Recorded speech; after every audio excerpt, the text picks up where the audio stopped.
Hello, tubers. This is Pat Jordan coming to you from the grain ghetto in Illinois. I call raw food war doof for a reason. Let us back up for just a moment. Here's what's wrong with the world. Your parents should have taught you how to prepare food and eat. Your parents were kept animals that learned to prepare food and eat from their herd masters. Therefore, generationally, suck ass down to downright deadly information got passed on with malice aforethought because you are viewed as lower than animals, therefore expendable biomass. Before you get to thinking that I'm bashing herbivores, you will need to get an eyeful of the 1898 USDA document visited in my book, Same Pig, Different Lipstick, to see how horrifically parasitized animal flesh is to put you off meat for, well, maybe the rest of your days. My goal is to build up all people to a certain standard of cognition because I can't stand being surrounded by stupid. How did we get to this point? Vaccines cause autism. Denial of that is just criminal insanity. Because of the vaccine holocaust, it is estimated that by 2020, half of all kids will have this puzzle. Vac fucking scenes. What I'm seeing today is when I speak to anyone all the way up to age 50, they can't even rub two words together to make a sentence. 50, by the way, seems to have been programmed in by the controllers, whether by worn out telomeres on the ends of chromosomes or by some other means, to cause the human body to melt down like a car that is one day out of warranty. People are messed up. Messed up people breed to make messed up kids. Messed up kids, whether well meaning truth seekers or just fucked on the head, are getting into public media and spreading their version of what they think life is about, including diet. It would be amusing if it wasn't so sad. The blind leading the blind. Enter the raw food movement. Richard Versendahl used to do seminars where he taught contact reflex analysis and chiropractic manipulations. Because of his holistic approach, all topics were open in this venue.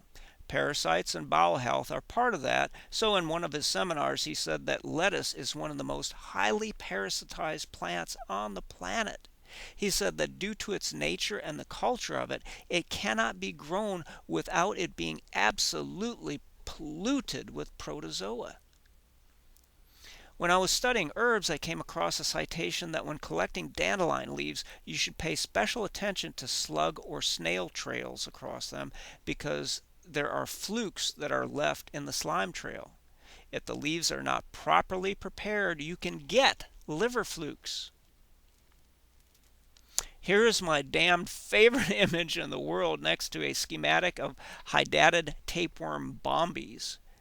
This is a hand drawing of a microscope image. Yes, children, there were days before there were photographs and selfies and videos, and scientists actually had to do things with their own eyes and hands. It shows the hooks on a liver fluke embedded in a bile duct with the hooks pointing in the same direction of the hydraulic pressure so that the harder the liver squeezes to try to get the hitchhiking life sucker out, the deeper it gets embedded into the duct walls. There's your perfection in nature. There's your Eden that you want to return to by claiming your right to eat slime trails like some grazing herd animal. Sure, you can get this from eating meat. Where do you think the cattle got it from that gave it to the hamburger, that gave it to the hamburger eater in the first place? Same fluke, same pathway. But we weren't talking about the meat eater or the meat either. We were talking about the mindless grazers on two legs. So long ago that it is veiled in the mists of time, when I first heard that you can eat seaweed like dulse raw, I did. All these years later, I think I'm still fighting some exotic marine parasite that came in from the snails that were hidden in the folds of this war doof. Documenta Geigy, Scientific Tables, 1962, said that there are some marine parasites, such as those found in crustaceans, that have no known medicine to kill them.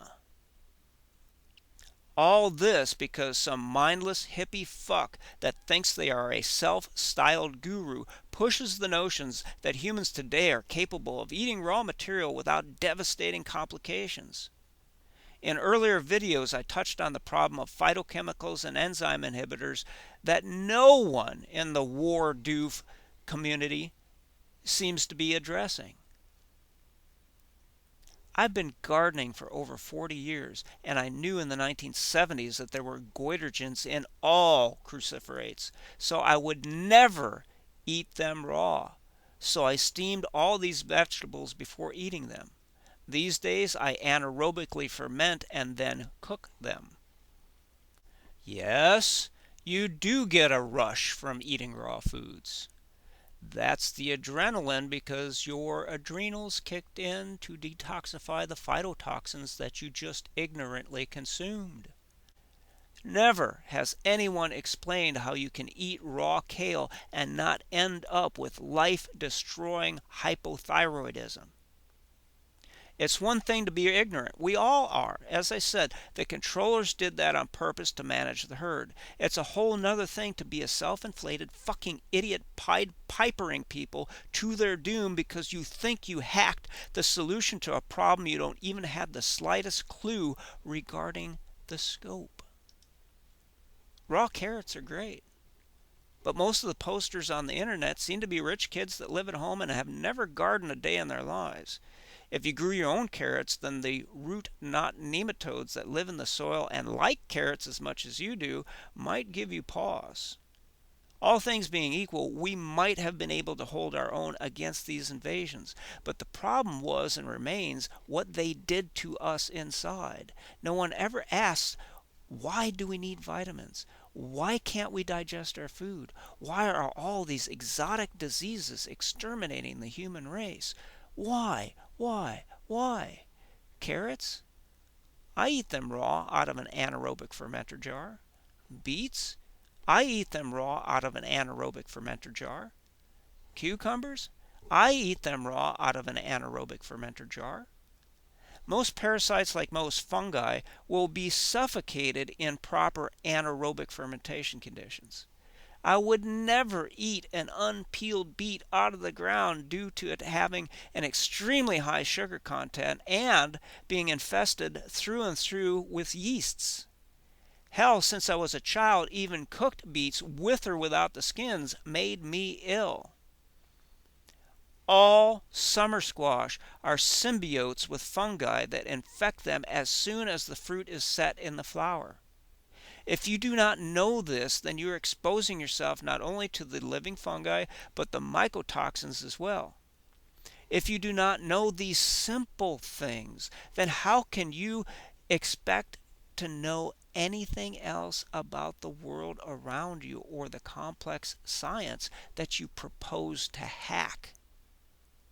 I was told by one raw food asshole that worms and parasites are good because they provide protein.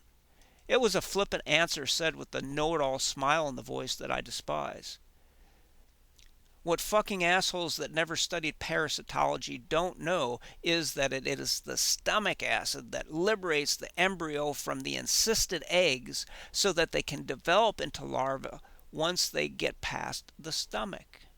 So even if you had sufficient stomach acid, even if the adult, larval, or eggs of the parasites weren't protected from digestion by hiding in food mass, then the overall efficiency of human digestion is about 25% at its very best. So what chance do you think you have over beasts that specialize in conquering their hosts by tricking the immune system to not even seeing them? Whether or not you like it, whether or not you understand that we were vaccine damaged and that is the root cause of all human suffering, There is a reason why mankind used heat and fire to protect himself from the outside world. That is not some Garden of Eden that you can live in harmony with or hack. Most of the posters out there are in their 20s, so they haven't burnt off that youthful gift of energy reserves and what passes for health. Their smugness will be proportionate to their suffering when they pass that 50-year mark and their mistakes catch up with them. When the railroads were being installed out west, there were two groups of workers, the Yanks and the Chinese. The Yanks were perpetually prostrated by dysentery because they would drink water from any source, while the Chinese rarely suffered from it because they were always drinking boiled tea and cooked in woks where the outside of the food was sterilized and the inside slightly cooked.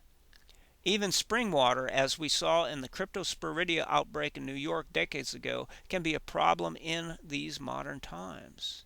There is a world out there that wants to eat you. If you really want to eat raw food, then you will have to wait for my upcoming video on anaerobically fermenting food.